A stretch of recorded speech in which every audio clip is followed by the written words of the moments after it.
relax. Kaya yan.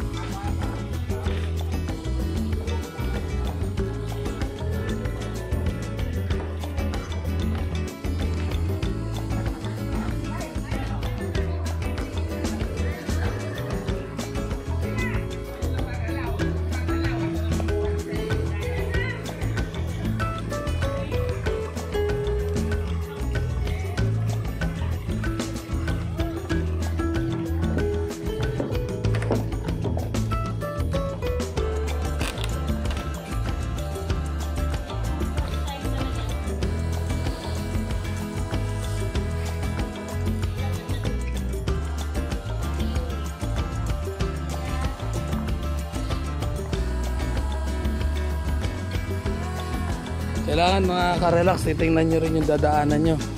Kasi medyo matalim yung bato. Saka medyo daan-dahan lang. Ayan o, medyo matalim yung bato.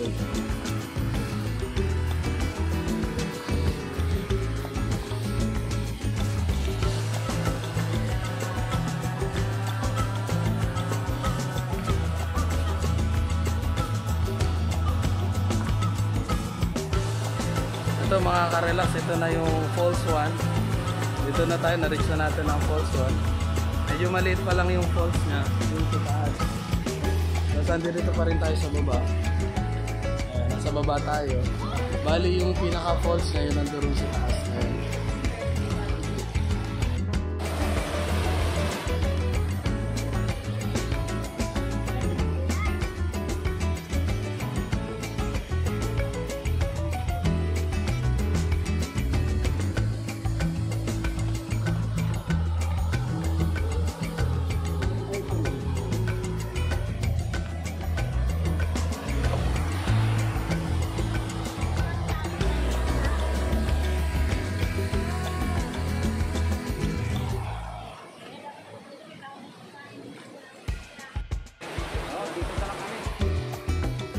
Mga ka-relax, nandito tayo ngayon sa pang-apat. Pang-apat ba ito? Pangatlo?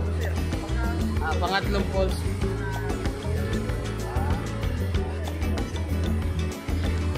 Ito yung third station, third falls.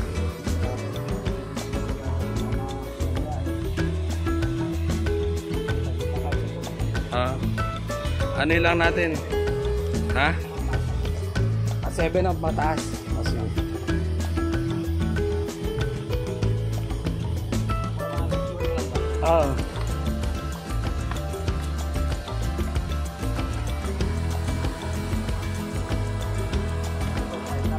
Ito 5. Ito mga kaibigan, bali pang fifth, fifth falls. Ayan. Tuloy pa tayo, dito tayo dadaan.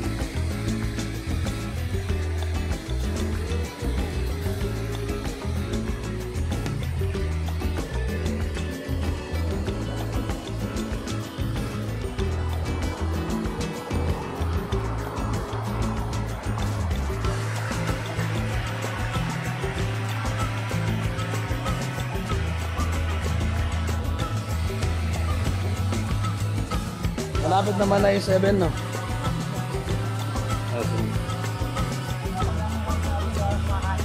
Ah.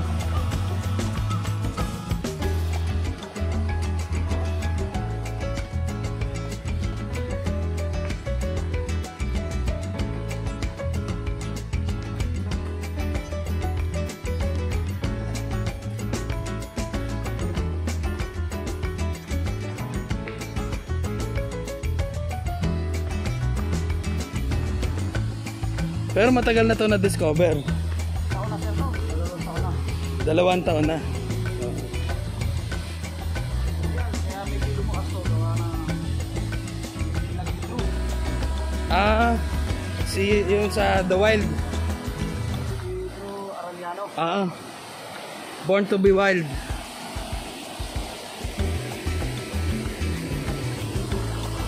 Na-feature niya pala to.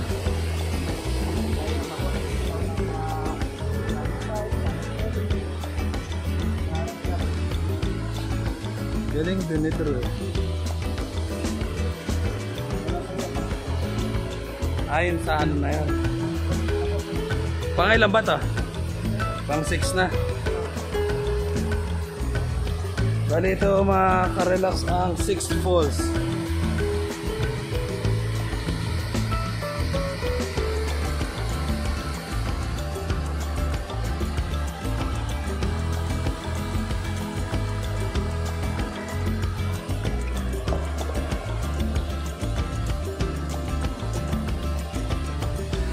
Medyo mag-iingat lang sa daan. Medyo madulas.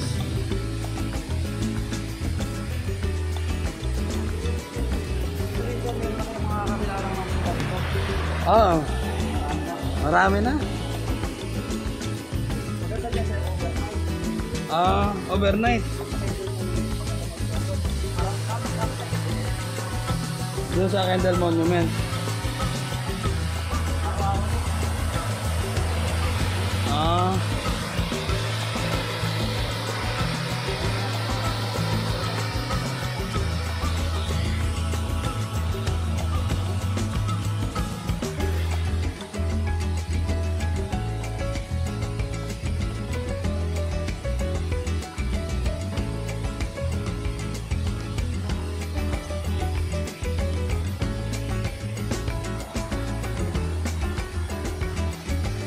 Pauwi na kayo, te?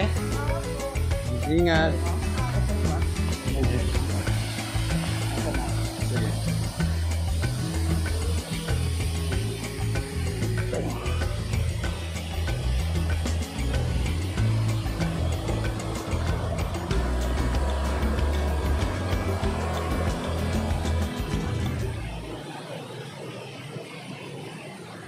Kaya mga kaibigan, mga karelax, pauwi na iba.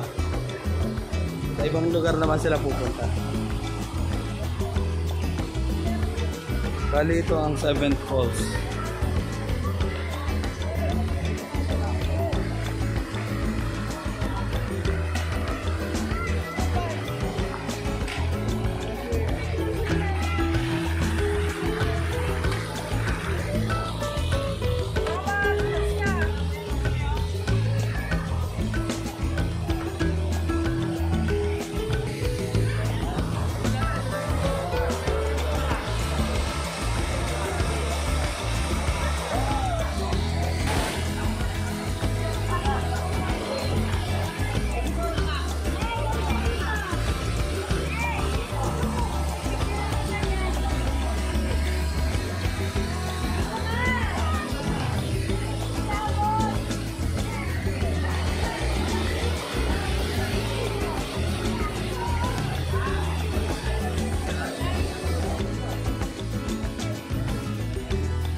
Relax, iniimbitahan ko kayo pupunta rito sa DRT Bulacan. Sadyang napakaganda. Wala akong masabi. Virgin Forest, Natural Stone Formation. Ang ganda ng lugar. Sana makarating kayo, makapunta kayo dito para makita niyo yung personal. Ang ganda ng pinagmamalaki ng Bulacan DRT na 13th Falls. Yung ibang mga tourist spot dito lang sunod sa vlog natin, ipapakita natin. Pero as of now, dito lang muna tayo sa 13th Falls. Pagkatapos natin mag-relax, aakit tayo at para kumain. Papakita ko sa inyo yung mga site, mountain site na pupunta namin mamaya. Dito rin sa DRT. Well mga ka-relax, kung bago kayo dito sa channel ko, please like, subscribe, at pakiclick na rin ang notification bell para lagi kayong updated sa mga videos ko. Bye!